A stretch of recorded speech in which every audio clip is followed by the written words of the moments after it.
Hi hello வணக்கம். So இப்போ என்ன பண்ண போகிறோம்னா alpha particles scattering of alpha பார்ட்டிகல்ஸோட சம்மரி. ஸோ ஈஸியாக என்னென்ன பண்ண போகிறோம்னு பார்க்க போகிறோம். ஓகேவா? ஃபர்ஸ்ட் ஒரு லெட் பாக்ஸ் இருக்குங்க. லெட் பாக்ஸ்லேருந்து நம்ம வந்து ஒரு ஆல்ஃபா பார்ட்டிகல்ஸ் எஜெக்ட் பண்ண போகிறோம். ஸோ இந்த பின் ஹோல் வழியாக இந்த பீம்ஸ் வருது, கோல்ட் ஃபாயில் படுது. ஓகேவா? கோல்ட் ஃபாயில் படும்போது என்ன நடக்குதுங்கிறத இங்கே எக்ஸ்பெரிமெண்ட். சரிங்களா? இந்த கோல்ட் ஃபாயில் என்ன இருக்குன்னு பார்த்தீங்கன்னா, ஸோ இது ஒரு நியூக்ளியஸ் அண்ட் ஒரு ஆட்டம். சரிங்களா? ஆட்டம் நடுவில் தான் நியூக்ளியஸ் இருக்கும். கரெக்டாக இல்லையா? இந்த ஆல்ஃபா பார்ட்டிகல்ஸ் இது போய் படுது. எது வழியாக இப்போ நியூக்ளியஸில் பட்டுச்சா என்ன ஆகுது, நியூக்ளியஸில் படலைன்னா என்ன ஆகுது? ஓகேங்களா? ஸோ இப்போ நியூக்ளியஸில் பட்டு ஆட்டோமேட்டிக்காக டிவேட் ஆகும். கரெக்டாக இல்லையா? இப்போ என்ன பண்ணுறாங்கன்னா, most of the alpha particle ரேஸ்ல என்ன ஆயிருந்தா நியூக்ளியஸில் படம் ஸ்ட்ரெயிட்டாக அப்படியே போயிடுது. சரிங்களா?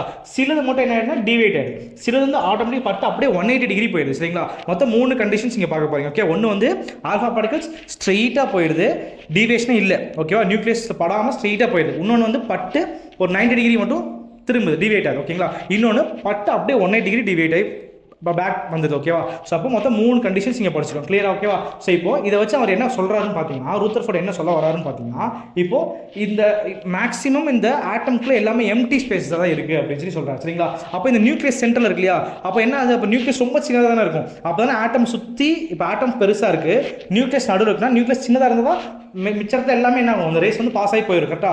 நியூக்ளியஸ் சின்னதாக இருக்கிறனால தான் ஒரு சில ரேஸ் மட்டும் பட்டு திருப்பி டிவேட் ஆகுது. கரெக்டாக இல்லைங்களா?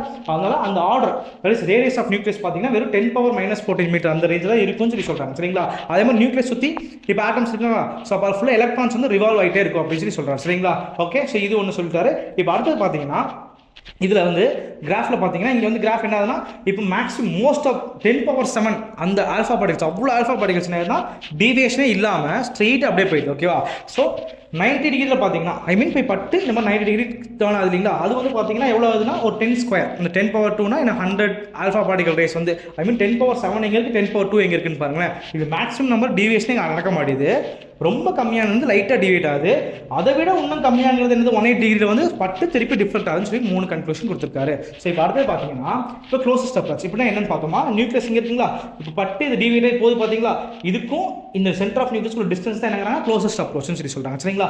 அடுத்தது பார்த்தீங்கன்னா, ஸோ இதோட டெரிவேஷன், இப்போ ஒரு அந்த ஆல்ஃபா பார்ட்டிகல்ஸ் வருதுங்களா, வரும்போது கைனடிக் எனர்ஜி இருக்கும், ஆல்ஃபா பார்ட்டிகல்ஸ் ஒரு பொட்டன்ஷியல் எனர்ஜி இருக்கும். அது ரெண்டுமே ஈக்குவேட் பண்ணும்போது கைனடிக் எனர்ஜியோட ஃபார்முலா இது, பொட்டன்ஷியல் எனர்ஜியோட ஃபார்முலா இது. ஸோ இது பேஸ் பண்ணி R0 மட்டும் ஒரு சைடு வச்சு இந்த ரேடியஸ் ஆஃப் நியூக்ளியஸோட வேல்யூ வந்து என்னன்னு கண்டுபிடிக்கிறாங்க, இந்த ஆர்டர் ஆஃப் 10⁻⁻14 to 10⁻⁻15 மீட்டர் இருக்குன்னு சொல்லிடுறாங்க. ஓகேவா? நெக்ஸ்ட் பார்த்தீங்கன்னா இம்பாக்ட் பாராமீட்டர். இம்பாக்ட் பாராமீட்டர் என்னன்னா, distance between the perpendicular distance of nucleus and alpha particle, velocity of alpha particles. இந்த ஆல்ஃபா பார்ட்டிகல்ஸ் மூவ் ஆகிறதுக்கும் அண்ட் இந்த centre I mean perpendicular distance of nucleus, இந்த ரெண்டுக்குள்ள டிஸ்டன்ஸ் என்ன சொல்றாங்க, impact பாராமீட்டர்னு சொல்லி சொல்றாங்க.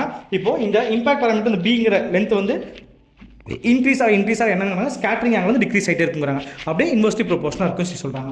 அடுத்தது பார்த்தீங்கன்னா ட்ராபேக்ஸ். இப்போ இதில் என்ன சொல்ல வராங்க அப்படின்னு பார்த்தா, ரூதர்ஃபோர்ட்ஸ்னா இப்போ என்ன சொல்லிட்டாங்க, ஒரு எலக்ட்ரான்ஸ் வந்து ரிவால்வ் ஆகிட்டு இருக்கு. ஓகேவா? நடுவில் நியூக்ளியஸ் இருக்கு. ஸோ இதோ ஒரு ஆட்டமோட ஸ்ட்ரக்சர் அப்படின்னு சொல்லிட்டாரு. ஓகேங்களா? அந்த ரேடியஸ் ஆஃப் த நியூக்ளியஸ் வந்து 10⁻⁻14 மீட்டரில் அந்த ரேஞ்சில் இருக்குது அப்படின்னு சொல்லிட்டாங்க. ஆனால் இங்கே மெயின் என்னன்னா, ஸ்டெபிலிட்டி பற்றி இவர் எக்ஸ்பிளைன் பண்ணல. ஓகேங்களா? இப்போ இவர் என்ன சொல்கிறாருன்னா, இப்போ இந்த மாதிரி கிளாசிக்கல் எலக்ட்ரோடைனமிக்ஸ் படி பார்த்தீங்கன்னா வச்சுக்கோங்களேன், ஒரு ஆக்சிலேட்டர் இந்த சார்ஜஸ் வந்து மூவ் ஆகிட்டே இருந்துச்சுன்னா அந்த எலக்ட்ரோமேட்டிக் ரேடியேஷன்ஸ் வந்து எமிட் பண்ணிகிட்டே இருக்கணும். ஓகேங்களா? எமிட் பண்ணிட்டே இருக்க என்ன ஆகும்னா, இந்த ரேடியேஷன் வந்து எமிட் ஆக இந்த எலக்ட்ரான்ஸ் வந்து அப்படியே ரொட்டேட் ஆகிட்டே இருக்கும், ஸ்பைரல் ஷேப்பில் ரொட்டேட் ஆகி கடைசியாக வந்த நேரம் நியூக்ளியஸ்குள்ளே விழுந்துடும். ஆனால் நியூக்ளியஸ்குள்ளே எலக்ட்ரான்ஸ் விழுகக்கூடாது. ஓகேவா?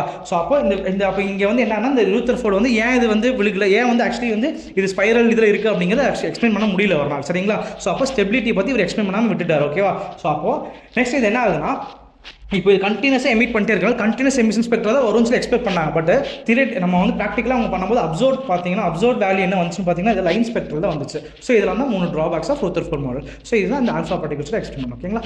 Okay, thank you.